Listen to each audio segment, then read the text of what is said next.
Même avant la fin du dernier cycle économique, ces dernières heures semblaient avoir sonné. L'envolée des cours énergétiques poussait la mondialisation vers les récifs. Du moins, c'est ce qu'affirmait un ouvrage très médiatisé signé par un auteur canadien. Le début de la crise a contribué à accréditer ces prédictions alarmistes.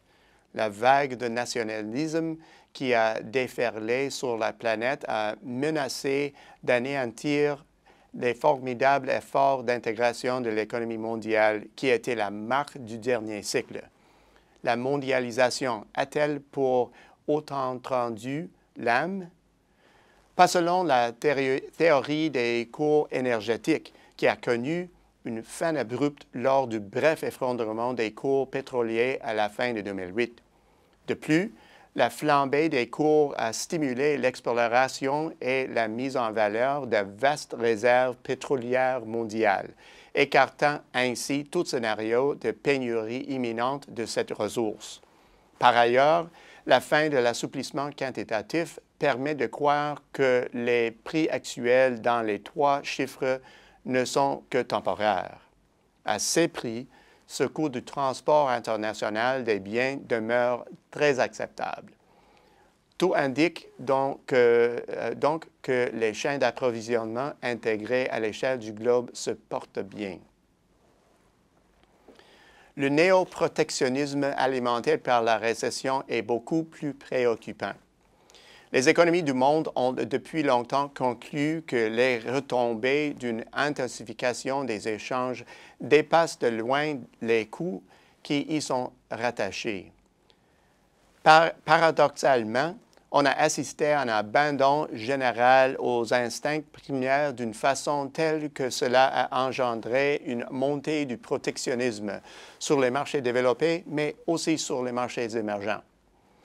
Les déclarations politiques faites au début de la crise mondiale ont été franchement renversantes. Il était particulièrement frustrant de constater que certains des grands bénéficiaires de la mondialisation étaient les plus déterminés à ériger des remparts pour protéger leur économie. Il suffit de regarder du côté des États-Unis où la clause « acheter américain » est toujours en vigueur et du côté de l'Europe où les politiques du type « la France d'abord » ont la côte. Fait incroyable, même la Chine, l'une des grandes puissances commerciales du dernier cycle, a voulu resserrer ses frontières.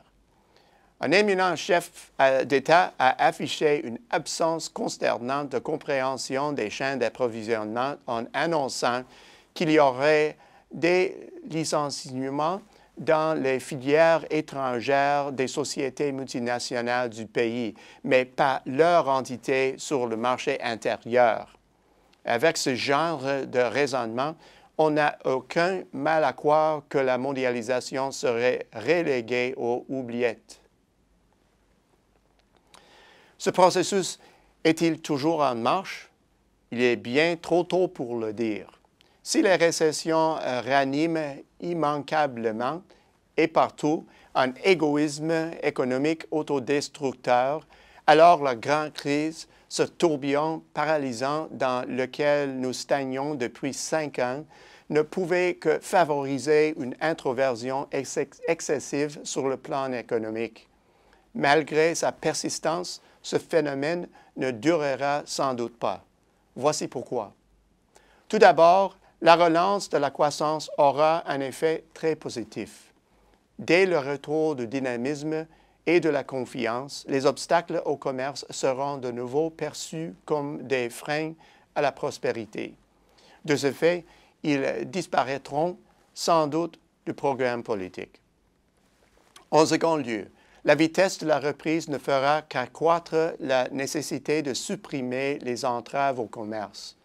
D'ailleurs, d'après l'état de la demande comprimée, les 5 dernières années de peine de l'activité devraient laisser place à une poussée de la croissance qui révélera les contraintes sous-jacentes de l'économie.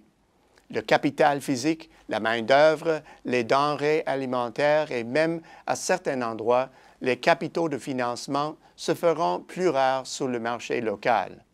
Pourtant, il est possible de réduire considérablement une bonne part de ces contraintes en mondialisant davantage l'activité des entreprises.